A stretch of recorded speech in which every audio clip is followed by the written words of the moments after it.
It's finally here. The Gold Standard System. Hi, I'm Yvan. And I'm Nick. And this is the DIY Detail Podcast. Now, we've been teasing you guys, well, actually, we've been teased as well, a long time about the Gold Standard polishing system. It's finally here. This polish is awesome. It's lubricated. It has long working time. It doesn't fill. It doesn't fill. It's good on trim. It reminds me of one of these products that a lot of guys used to use in the pro space. Everyone loved it. It sprayed. It just worked very well. Exactly. Not to name names, but it's a very nice, unique chemistry polish. Unique chemistry. It just simply works. It does what you want it to do. It's pad dependent on terms of cut. So if you're a pro, if you use it with a wool pad, it's going to cut. If you use it with a microfiber pad, it's going to cut a lot. If you use it with a foam pad, it's going to give you that beautiful finish that you want. Now, I manage a lot of the YouTube comments and take a lot of the Shopify inbox questions. Yeah. And a lot of people ask about the pad and the polish. Right. It's been something a lot of folks have asked about. So it's finally here. Let's educate on what this is all about and why folks might want to try it. Right. So, shall we start with the polish or the pad? Let's start with the polish because it's my hand. Okay, very good. So the polish, first of all, you'll notice has a sprayer on it. It's a sprayable polish. And the reason we wanted a sprayable polish, different reasons for that. First of all, metering. When you tell someone to put 3 drops on a pad, how big are those drops? It could be the size of a quarter or a pea or an ant. It's just very different. Yeah, or a watermelon. So I've seen people put a lot of polish on the pad. With this, one pull of the trigger, doesn't matter if you're pulling the trigger or I'm pulling the trigger or you're pulling the trigger, it's all the same. So it's metering, meaning you have the right amount of polish on your pad every time. Why does that matter? Too much polish actually works against you, and not enough polish works against you as well. So let's take those 3 drops. And if you want to do drops with this, you can. So we have our 3 drops on our pad. Now, the 3 drops on the pad, when you first put this on the paint, and you've seen people do this in videos, and you've probably done it yourself. Many times. Yeah, let's just... Too many times to count. Yeah. They do this. Spread it on the paint. Well, if you have it already spread on your pad because you've sprayed it on and you've done this, now I've got thousands of little drops all over the pad. I'm not dry buffing at any point. And I'm not waiting for this to get spread around on the pad. It's already spread around. And I'm actually using less polish this way than this way. That's so interesting. Yeah. You're Mr. Efficiency. I'm all about efficiency, but I'm all about getting the best quality results. And the best quality results come from uniformity.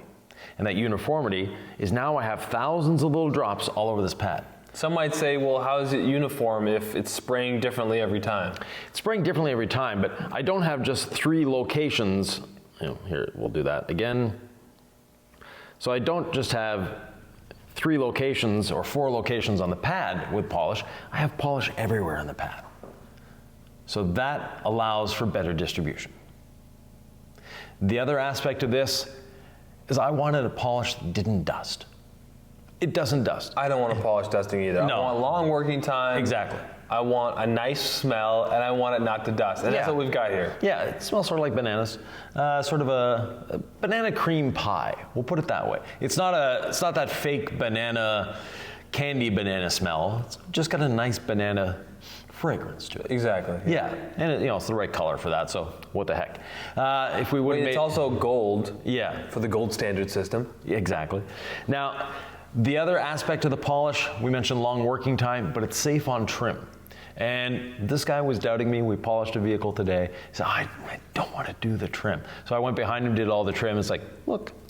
And I did all sorts of different trim. And it was an older vehicle. So we're talking dried out, flaking almost plastics That's why I was freaking out a little bit. I'm like, I don't want to do the trim, Yvan. We had a little it was a fun little discussion. Banter. It was banter. It was like, I don't feel comfortable doing the trim, even though I know it works on modern vehicles. This had 300,000 miles on it, this old Yukon. Yeah. I was like, I'm a little iffy. And you said, watch this. And you did it, and it darkened it up. So when I'm talking about old plastic, because I remember Chris West from Solution Finish talked about all the different kinds of plastic that could be on like an old Avalanche. Exactly. Yeah. Like, you're getting all different kinds of plastic you're contending with. It's oxidizing at different rates. So what's happening when I'm polishing trim, and why is this safe on it? We're actually removing the oxidation. So the carriers, this is a water-based polish, but water-based doesn't mean there's just water in there. There are oils in here as well. And those oils are actually lubricating, but at the same time digging deep and breaking down that oxidation in that plastic. Now, we're not telling you to go out and just polish plastic with this. It's not the idea. But a quick pass over your trim is just going to liven it up. It's going to make it look better. So what's the do's and don'ts of polishing plastic on the exterior of a vehicle? Well, with this pad, relatively safe. If you're using a wool pad on your rotary or on your DA that has an aggressive cut, or a microfiber pad, no, don't go near the trim.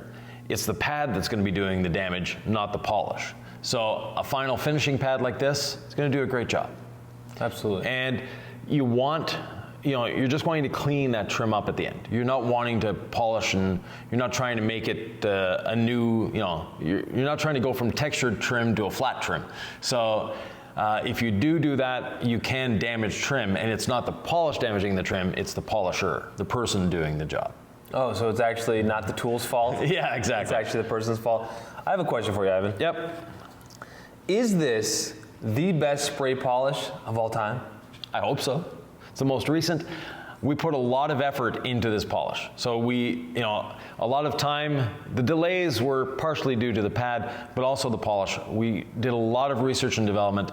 We wanted sort of the ultimate polish. So one that had a long working time, no dusting, could cut as well as it finishes. Now, it's not a heavy cutting compound. Don't get that in your idea. On a scale of 1 to 10, how would you rate its cut? The cut is very pad dependent. Yep, so absolutely. Again, putting it on a wool pad, you're going to get a cut of 6 or 7, maybe 8.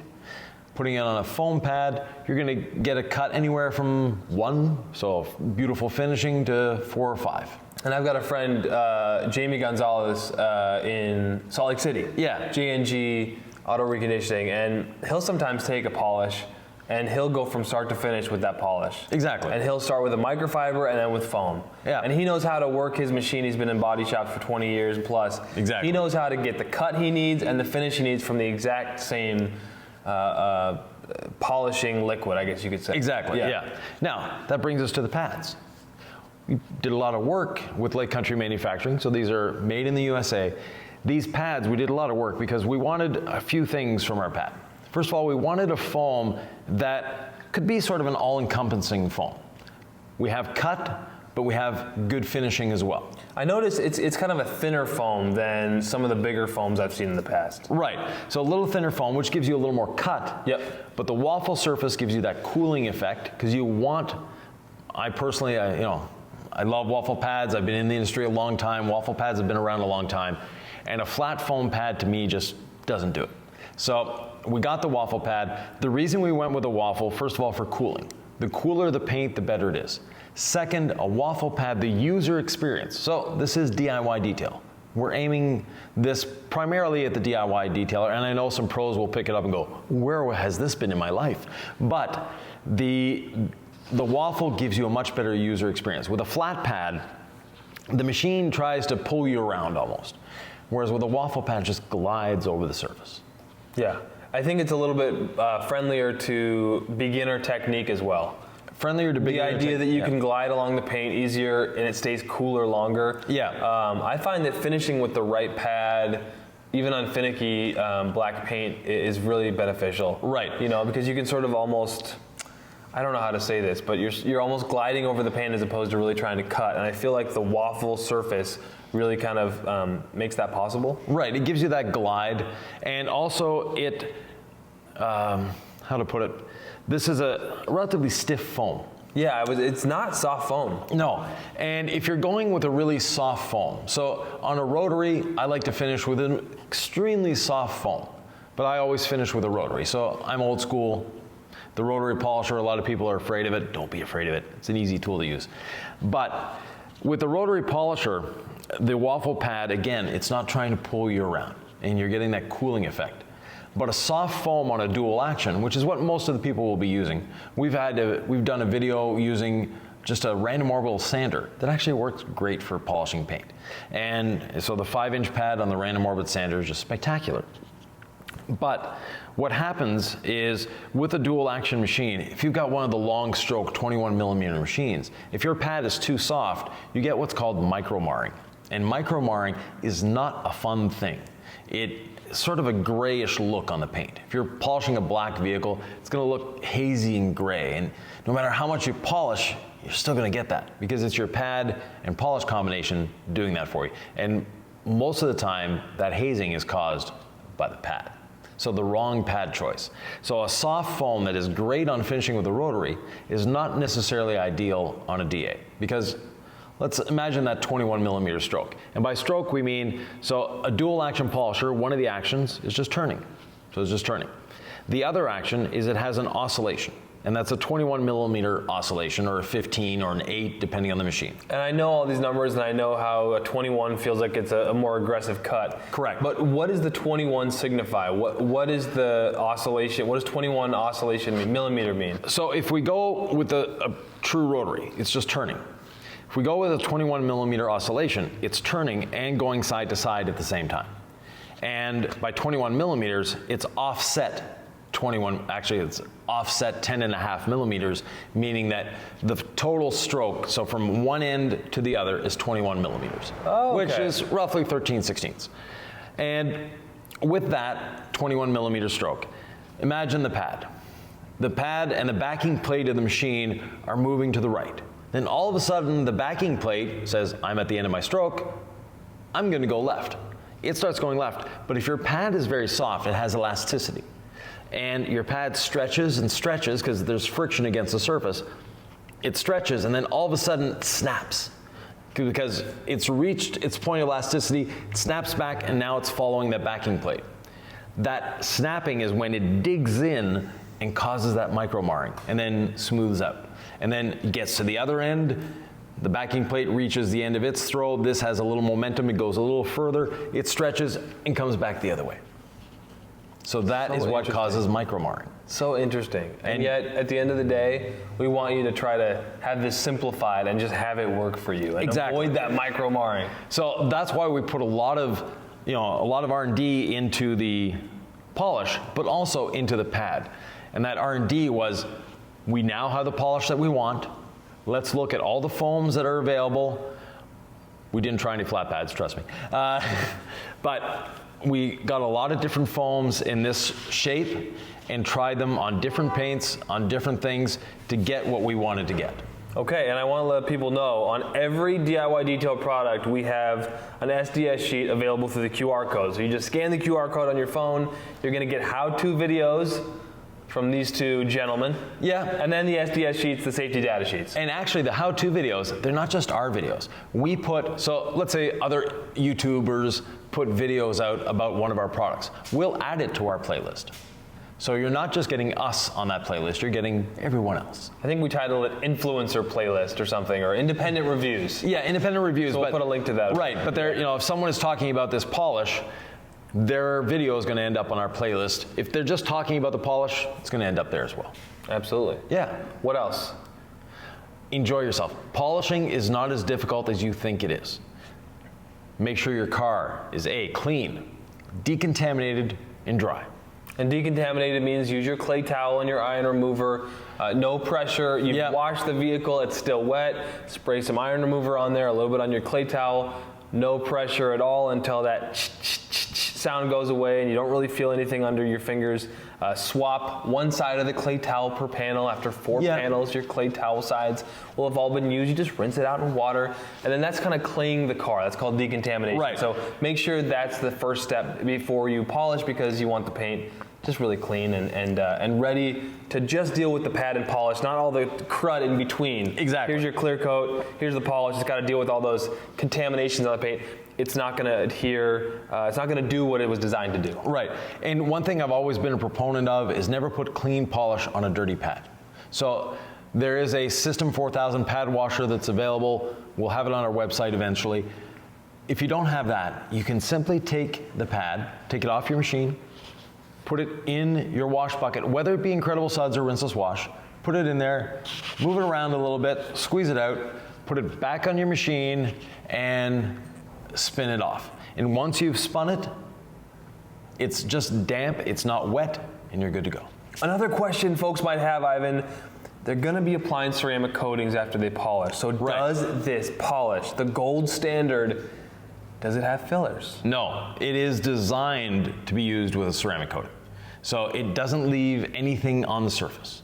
And you're using paint prep, anything that it could leave a little bit, you're using the panel prep, you're good. You've taken care of it. This doesn't have fillers. So you polish the paint, right? Then you wipe off the polish with your towel, and before you apply the coating, you're going to spray a little panel prep onto a fresh towel, wipe the surface clean. It'll be squeaky clean, ready for a coating. Exactly. And another thing, today's paints are getting thinner and thinner and thinner and thinner. So you don't want to be doing that heavy cutting, compounding stage where you've got wool flying everywhere and polish everywhere and compound residue. No, this is all you really need. A coating does not require a perfect paint, and a perfect paint doesn't exist. A coating requires a clean paint. And this is a great cleaning step as well. It's going to amp up the gloss, and it's going to deep clean that paint. So when you do put your coating on, it's going to last a lot longer. And you can get a decent amount of cut out of this, especially with pad and technique. If you go to a more aggressive pad, it is actually compound and polish is what we've labeled this as. So, really though, you know, Yvan, I think you've been trying to change the culture around polishing paint for a long time. Yeah. It's really hard as a detailer to not want to give that paint perfection, but every one of these major industry experts, yourself included, says we've been testing modern day clear coat. It gets thinner and thinner. The manufacturers are trying to save money. Yeah. So you don't have very much paint to work with. So just get it shiny, coat it, make yourself happy, make your money for your customer, you know, exchange for the job they're paying for. It's a lot harder for me to live that through, but I'm starting to buy in more and more. That was the thought process behind this particular product. And if you have a ceramic coating in your car and you feel your ceramic coating isn't as fresh as it used to be, it's not looking good, you can give it a very quick light polish with this. It's not going to remove the ceramic coating. So not if you're doing 18 passes, you're going to be removing the ceramic coating. But if you just want to give your vehicle a quick cleaning, a short stroke DA, 1 or 2 passes, it's just going to brighten up that coating, bring back the hydrophobics, and you're good to go. Yeah. It's kind of fun to do that once you kind of get comfortable with polishing, just to, all right, it's springtime, let me just give a few passes on the polisher, knock off some of that winter grime. You know, you've clayed it, but you just want to bring a little pop back, and it's totally coating safe. Exactly. And after that, I may just throw some ceramic gloss on there, because it's going to look good too. Exactly. And one final thing, do not expect a polish, whether it be ours or anyone else's, to remove water spots. They don't. Now, if you're trying to remove water spots with a polish, this is something that detailers have been trying to do for decades. Every time a new detailer shows up, they see water spots, I'm just going to polish those off. Actually, you're embedding those minerals deeper into the clear coat, and they'll come back. So use a water spot remover before polishing. If you have water spots on your paint, water spot remover first, then you polish, because then you've removed the minerals that cause the water spot, and then by polishing, you're removing the etching caused by the minerals. Wise words. Hey, I'm old. What do you guys think? Are you excited about the Gold Standard polish system, the Gold Standard compound and polish, the Gold Standard pad? We're excited for sure. And the pads 3, 5, and 6 inch. What's your favorite machine out there, 3, 5, or 6? Leave them in the comments below. Like, comment. Please do subscribe if you find value in this. And if Yvan has any final thoughts? Yeah, have fun. Have fun.